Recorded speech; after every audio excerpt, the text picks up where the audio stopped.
Hey everybody, Metal Knight here, and today it's going to be episode 2 of Noobs Guide to League. This episode is going to be focused on laning and everything that you need to know about the basics of the game. So the first thing that I'd like to talk about is the map and the layout. So you're going to notice that each side has a nexus, which is this big thing in the middle. The other team has a purple nexus, we have a blue one. That nexus is surrounded by 2 turrets. These 2 turrets are the only turrets that actually heal in the game. Then there's the spawn, and this one's protected by a turret with infinite HP that does 1000 damage per second. This is so that the enemy doesn't walk into spawn. I'm quickly going to buy my stuff so I could start going to my lane as I keep explaining everything. After that, there is a inhibitor.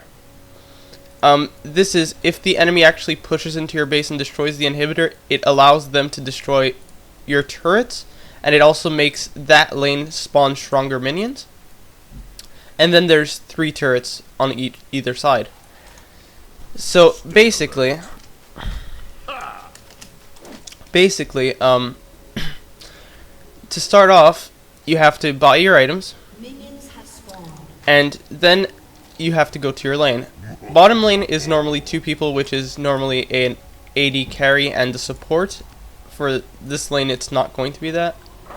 Then mid lane is usually a AP mid, which is an ability power champion. And then top is usually a tanky DPS, which is tanky damage per second. And then normally you have a jungler, but that's only in higher ELO. In lower ELO, like you're gonna see versus these bots, it's going to be two top and no jungler. And the importance of a jungler is that this person clears the jungle and then is able to actually gank lanes. So they have somebody that could give you some sort of advantage.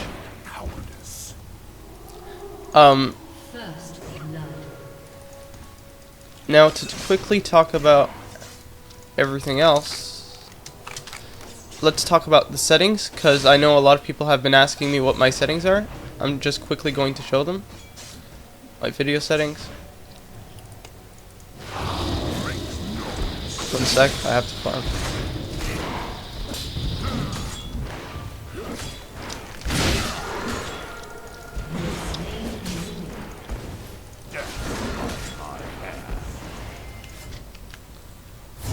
So I'm going to go back, since I'm low HP, by using the B button, which is recall. And here you could buy your items again, and then you could use one of your summoner spells, which I chose teleport, to get back into lane quickly. Now my sound settings are these. I don't think that's too important. My interface settings, I have legacy skins off, if that matters. This is the one that most people are talking about. I have show line missile display as off, and which other ones am I talking about? Yeah, that's mainly the one that people usually wonder about, because what it does is that when you have summoner spells, when you have spells that are like a target spell, it doesn't show the line, but instead it's a circle showing you how far that spell could reach. I personally prefer it because it actually tells you how far your spell could go in any direction. This is very useful for champions like, for example, Corki, or even Frindamir, because of their jumps over walls. You could tell when you could jump over that wall. Now, once you're in lane, one of the most important things is farm. As you can see, I'm farming terribly. That's because I was trying to show you guys everything. And if you're 2v1 in a lane, another very important thing is to not push your lane, because the enemy will just deny you. So now I'm getting a gank from the jungler.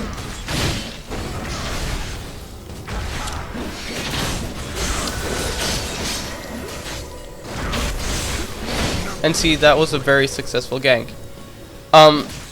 Now, one misconception that many people get is that they do not consider a gank successful if they don't kill the opponent. But that's not true. You have to understand. If you aren't able to kill the opponent, that doesn't mean that your gank's not successful. Your gank is successful if you're able to make the opponent go back, because then you have farm on them, and you basically push them out of lane.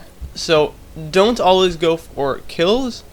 Try to go for pushing them out of lane. Kills are always nice though, but that shouldn't be your primary focus. Another thing to mention is, in a game like this where there's one person top on your team but two on the enemy team, as you can see by the jungler, he's taking their jungle, which is also a very smart thing to do.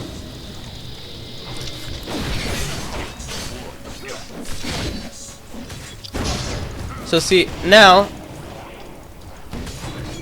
the thing about a 2v1 lane is that both these people are starting to get out-leveled by me. As you can see, I'm level 6 while they're still level 5 and 4. So that also gives me a considerable advantage.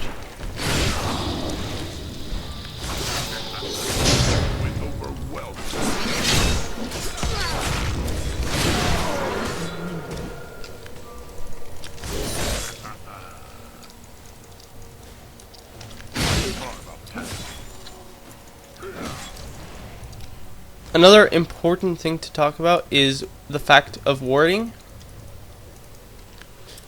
Now, warding is very important in every lane, and I'm quickly just going to show you the places that you have to ward, or should ward. If you're top lane, then you should be warding around here. Or if you have more money, maybe ward here also, in this bush and here. This is basically to stop the enemy jungler from ganking. If they don't have an enemy jungler, then you don't absolutely need wards, but you need your team to talk a lot and make sure that everybody's in their lanes. If somebody goes missing, then you have to call it. So it's much better that you just ward, because usually teams won't talk. So another good place to ward for the AP mid is over here.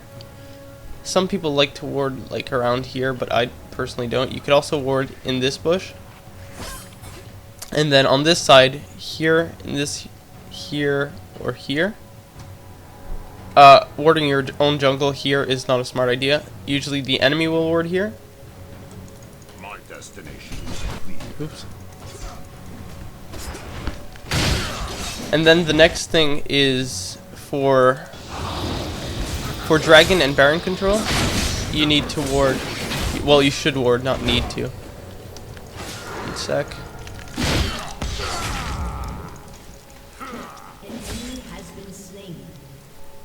Did he? Yeah, he died.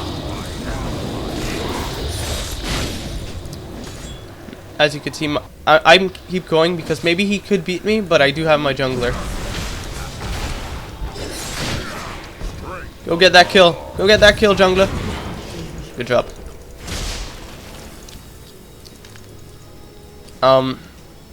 That's another very important thing. If you are jungling, you should be giving, like, let's say he's jungling and he's going top. He should try not to take the kill and actually give it to me, simply because if he gets the kill, that's very nice. He now has extra gold. But if he gives me the kill, that's even better, because now I have some sort of lane advantage. I have 3 kills, so it didn't really matter since I'm already beating my lane, but it's very important if your lane is, if let's say mid's losing, yeah, mid's 0-1, he should try not to take the kill from mid and instead give it to mid. So let's keep talking about warding. Warding for Baron should be around here, so that you could see Baron. And you could know if somebody's doing it. And then warding for dragon is around here. And if you're bottom, you could ward either here, here, or if you're warding dragon here, you'd ward dragon here, and you'd also ward here to make sure that you don't get ganked. It's also very smart for you to ward as a support here and here in these bushes, because if it's warded here and here, usually what the jungler will do is he won't go by any of these routes, but will instead go by the lane, and that's usually how you end up getting caught. As you can see, the first turret got destroyed, and when a turret actually gets destroyed, you get 150 global gold. So it's very important to take down turrets, take dragons, things like that. Right now I'm moving down because I could see you could see my lanes push, so there's no point on me really being there unless I want to take the turret. But I don't really want to. I prefer to just actually help out my mid.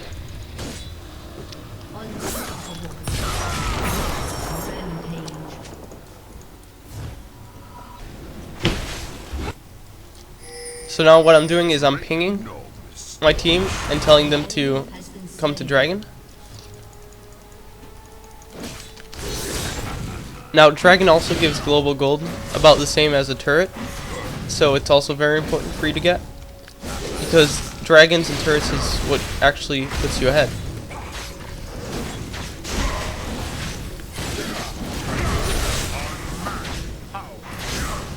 There we go. An important note there, as a jungler, he did not have smite most likely, but if he did, he should smite it to kill it and not to damage it. It's a very important thing, because if he smites it to damage it, then it could get away. There's a chance that it gets away.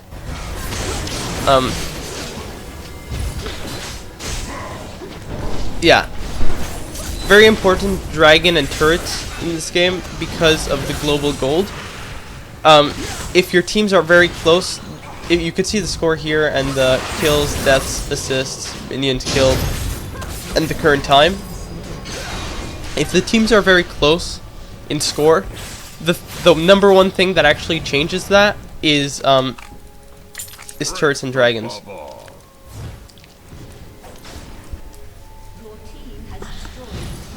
So right now we are beating them very, very badly.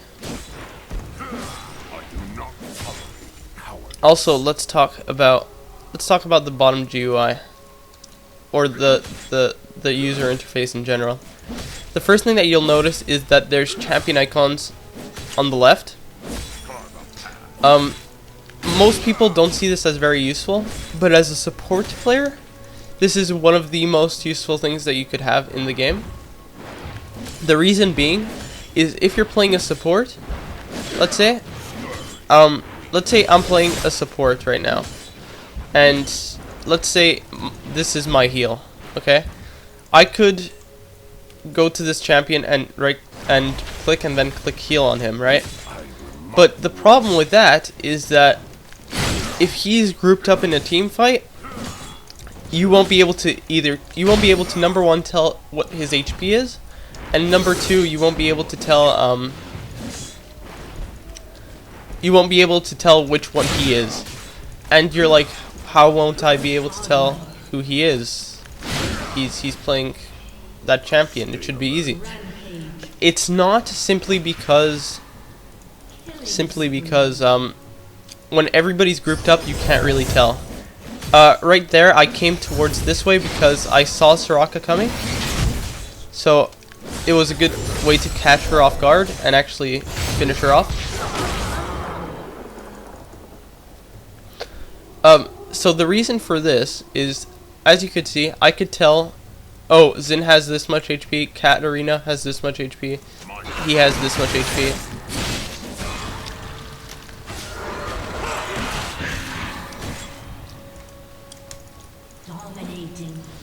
And let's say this is my heal again. I could, instead of doing that and then switching to, and then going to the champion and then clicking on him, I could instead click on my heal and then click on their picture. And if I do have a heal, I click on their picture and then it'll actually heal that champion. So that's a very useful thing to know that not many people actually do know. The next thing I'd like to talk about is this here. The first thing you'll notice is the attack damage. Now, what's very important for a tanky DPS is to get some attack damage. As you can see, I have some. But also get items that give you either HP or armor or magic resistance. Those are very important. The next thing I'd like to talk... no, wait. Wait.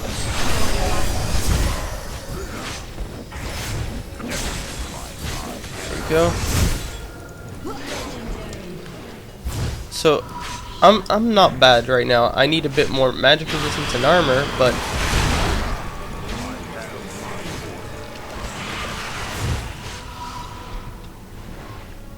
Now I'm telling... See, this is the back ping, which there's two types of pings. There's the ping where you want to get their attention, and there's a back ping. And the difference between both is, usually you'll use this ping to say, let's go on this guy, let's attack this guy. And you'll use this ping to say, okay, we're gonna lose this fight, let's back off. I will not rest.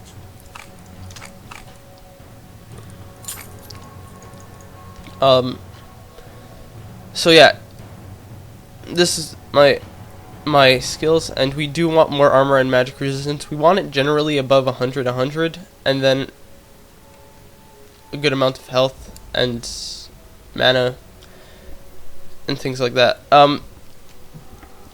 Something important to talk about is health and mana. Some champions don't have mana. For example, Katarina, as you could see, her mana bar is empty. That means that she relies on cooldowns instead, or there's some other champions who rely on other things, but in general it's cooldowns, or maybe health. Some champions do rely on health as their way to use their spells, but those champions usually have some sort of heal. For example, Vladimir has a spell that relies on health, but he could also heal. So mana is very important, health is very important.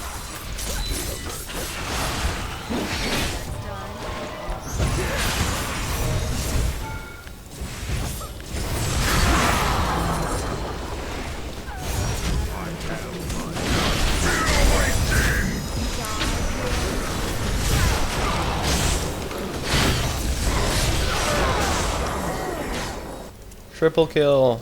I will not rest.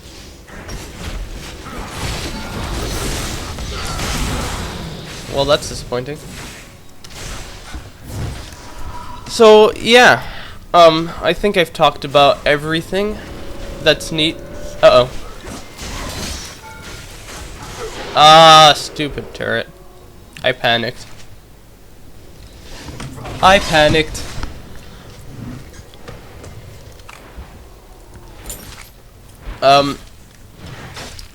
So yeah, I think I've talked about most of the basics. So if you want to join back, Michael, and you could give some tips and tricks. Michael is the jungler. Well, I'm not super fancy at jungling, but I've done a pretty good job this game. 9-0 and 9-8, too bad. Do you have any other tips and tricks to talk about to people who are just getting into League?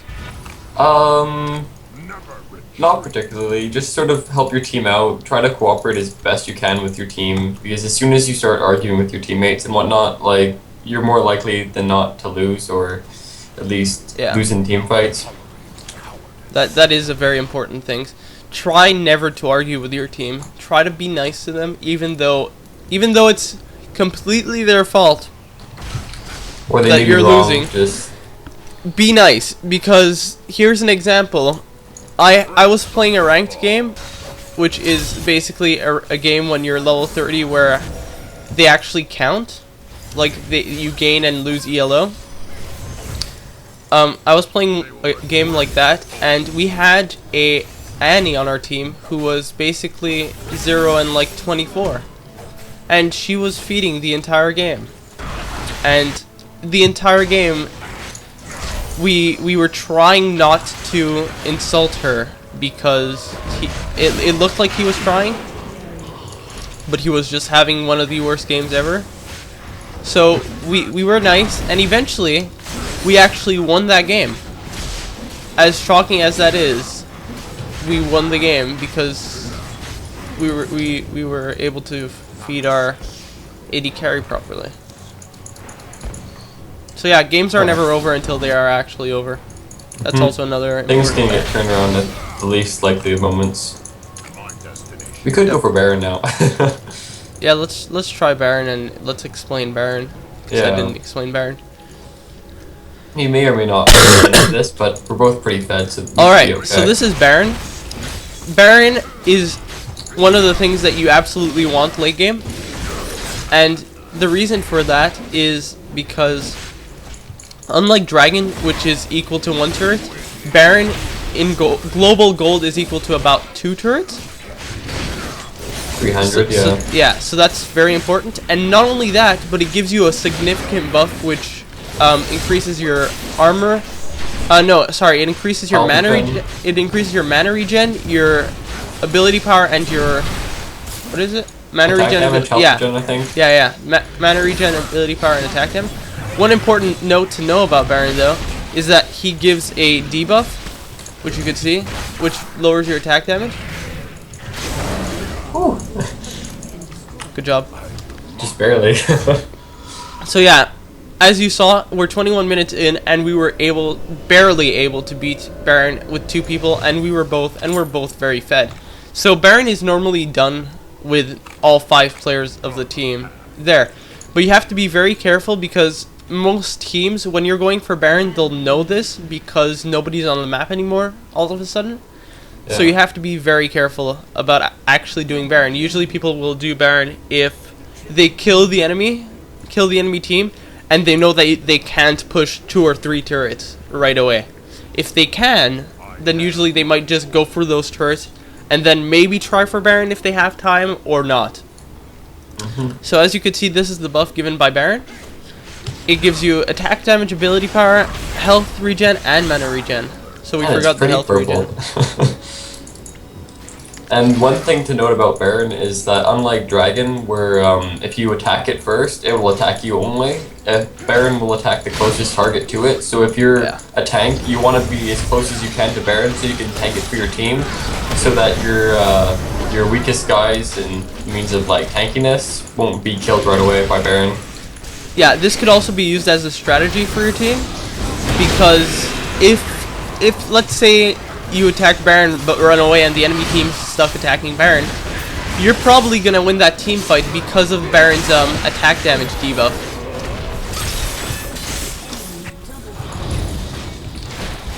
Because it actually lowers your attack damage by quite a significant amount. If the AD carry is stuck there, getting the debuff, they're most likely not going to win any team fight.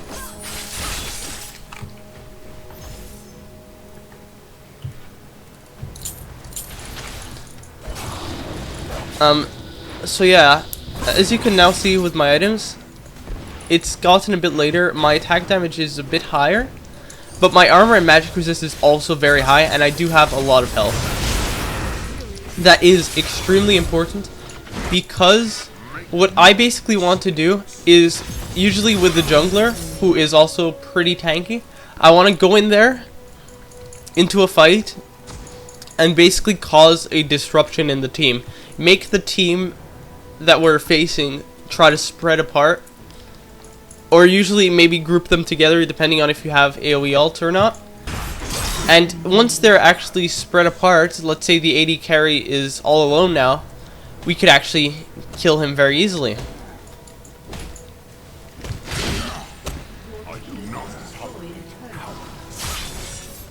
Do you want to go destroy that inhibitor?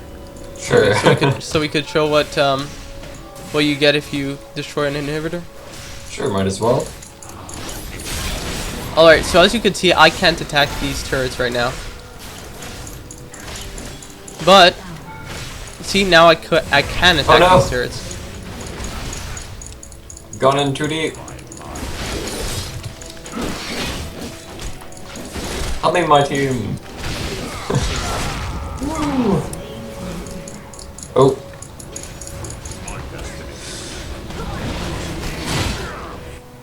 Yeah. So see, unlike a normal team, unlike a normal lane will get a cannon minion every couple of rounds, which gives them 50% reduced damage to turrets, 89 attack, 39 armor, and 24 magic resist. These not only have significant more health, but they do more damage, and they also take less from turrets also. So they're actually extremely useful, and you do want them as soon as possible. Because now, no matter what, no matter how many minions the enemy team has, our lane is always going to outpush their lane because of these super minions. Yep. So they really need their champions to actually help defend it. As you can see, look at how many hits it takes their champion to be for their champion to be able to kill it. A lot of hits compared to like 1 or 2 shots for everything else.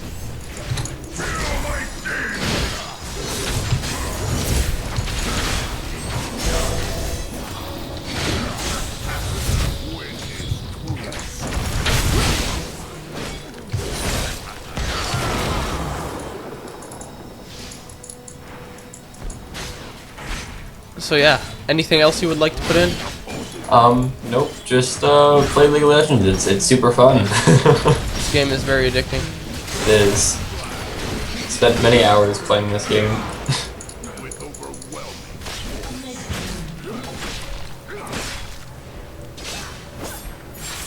I'm pretty sad that I died twice. Yo. I'm pretty sad you died twice too. Also a very good tip is actually when you start playing, go and play co-op AI beginner and then switch to co-op AI intermediate. And if you could go through an entire game and get a lot of kills and not die once, you know that you're pretty much set for normals. Like, you're gonna beat most normal players because most people don't know what they're doing at the beginning.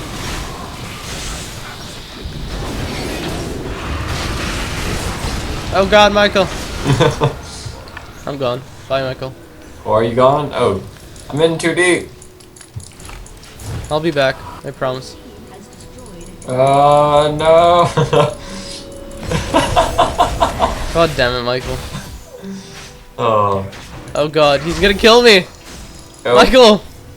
It's okay, Michael! Soraka. God damn it, Michael.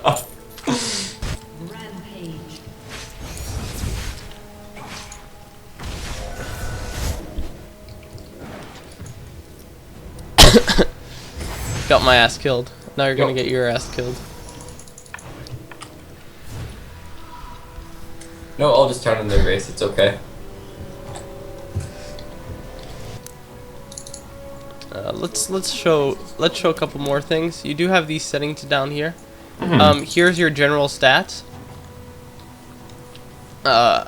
Depending on what you want to do, you want to make sure that some stats are at a certain percentage or at a certain point. For example, if you're playing, who could I give an example for? Trying to think. Who can I give an example for? What could I give an example of stats for? Okay, let's say Darius. I do want to make sure that my armor and magic resistance are at certain points. I do want to make sure that my health or hit points are at certain place. And that's about it. Everything else is just cherry on the cake. Here you could also read their lore, which honestly I've never read the lore here, but I guess it's sort of useful because you could do it at the beginning of a game. Actually learn about your champions. Here you could read tips, but I really don't advise you to read tips here. I would more advise you to actually go on a professional site like Solo Mid and read tips there. Woo. I'm gonna get killed. Oh, you're still gonna get your ass kicked. Never surrender. Never give up. Oh goodness. Run away. Yeah, so this purple thing, what it is it's the active of my Maw of Malmortius, which basically, if I get a magic attack, I'll get a 400 hit point spell shield, but it only works for spells. I'm dead again. I should really stop playing like a derp and actually play seriously. Yep. Anyways, I didn't even notice both their turrets are gone and their inhibitors are gone. So what this means is that their nexus is now exposed, and once we kill their nexus, we win the game. Yep. That's the end of the game. So I hope you guys have learned a bit from this episode, even though it wasn't as good as I had hoped. I still think we showed a lot, right? And yeah, I hope you guys have enjoyed. Episode 3 will basically be about jungling. And yeah, thanks for watching. Bye. Toodles.